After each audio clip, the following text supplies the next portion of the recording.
Hello everyone. In this playlist, we will cover AWS from scratch. If you want to learn AWS from basic to advanced levels, make sure to watch all the videos in this playlist. This is day 2 of the series.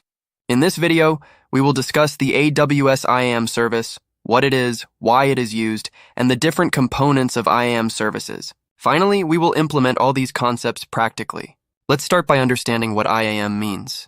To explain this, let's use a general example of a bank. A bank has multiple departments such as the service department, employee department, and highly secured areas like the cash room and server room.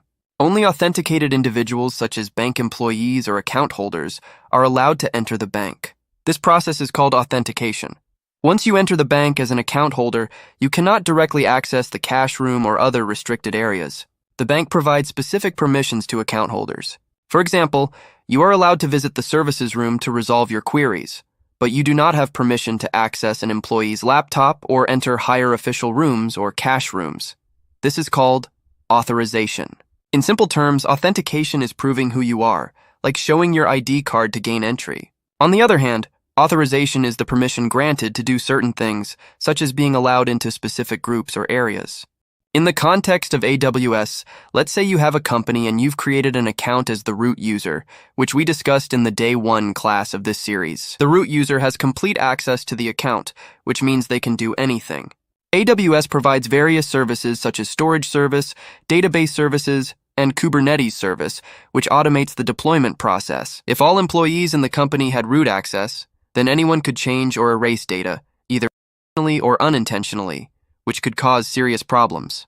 To avoid this, AWS provides IAM, Identity and Access Management Services. IAM offers 4 main components to handle authentication and authorization: users, policies, groups, and roles.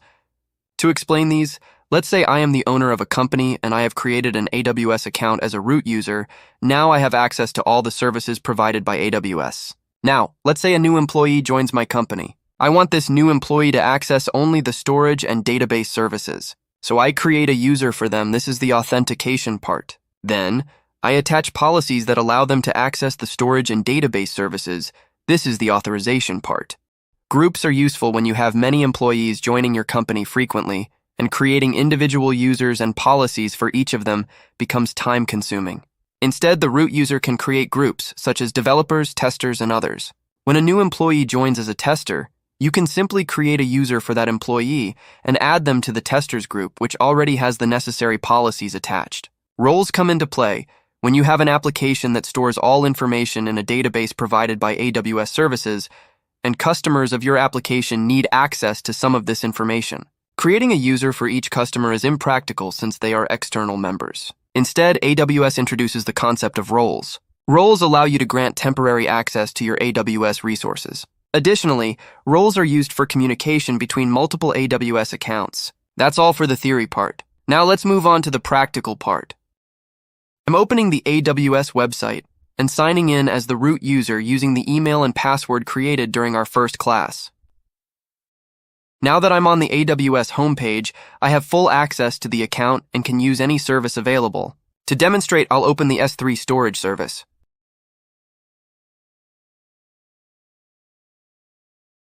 I haven't created any buckets before. Bucket means think of it as a large folder where you can store your data. To create a bucket, click on Create Bucket and enter a unique bucket name. Note that the bucket name must be globally unique, meaning no one else in the world can have the same bucket name. Leave all the settings as they are and click on Create Bucket. Now you can see your bucket listed, and you also have the option to click on the bucket and delete it if you wish. Next, we'll look at the IAM service. Search for IAM, and here you can see information about users, groups, roles, and policies that you've created. Since I haven't created any yet, it shows 0. Let's create a user for an employee. Let's mention them as a user 1. Click on Users, then Create User, and type the username you want. Here, I'm creating user 1. Check the box to provide access to the AWS Management Console, which means this user can access these services through the AWS website. If you uncheck this, they will only be able to access through the command line or other methods. Click on I want to create an IAM user, and always choose to auto-generate the password. as manually creating passwords for each new employee would be a headache. Here you can see that users must create a new password at their next sign-in, allowing them to change their password. Click on Next. Here, you can see the option to attach policies, which determine what users can access in AWS services. For this demonstration, I'm creating a user without adding permissions. You can see the default permissions, which only allow changing the password. I've successfully created the user without attaching any policies. These are the sign-in details for the User 1 account I've created. You can either copy this information and send it to the user to sign in, or download the CSV file and send it to them. The CSV file contains the username, password, and sign-in link. The employee can use this link, username, and password to sign in. For demonstration purposes, I will handle the User 1 account to show you what they can do. I'm signing in as User 1 in a new window. It tells me to change the password. Now in the User 1 account, you can see that most actions are access denied. To show this clearly, I'll open the S3 service. You can see that I can't even view the buckets created in the root account. Let's try creating a bucket. As expected, it fails. From this, what I am trying to say is if we didn't attach any policies to the user, then we can only visit our AWS account, but can't access anything. Now I'll switch back to my root user account and add policies. Click on User 1, then Add Permissions and select Attach Policies directly. You can see many default policies provided by AWS. I'll search for the S3 service. Here you can see Amazon S3 Full Access Policy. Clicking on it provides detailed information about the policy. Clicking the plus sign shows the policy code. S3 UASUS means full access to all S3 services. Check the box and click Next. If you want, you can create your own policies and attach them, which we will cover in future videos. For now, click Add Permissions. You can see the policies have been added. Now let's check the User 1 account again and see if we can access the S3 service. I'm signing into the User 1 account and opening the S3 service. You can now see the bucket which I have created in the root user account, and User 1 can create and delete buckets and perform other actions within the S3 service. Next, we'll create a group. In the root account, search for the IAM service and click on User Groups. Click Create Group and type the group name you want. You can add users from your AWS account to the group.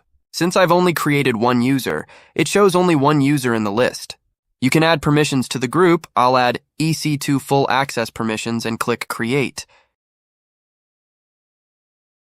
You can also add users and permissions to the group later. That's it for today.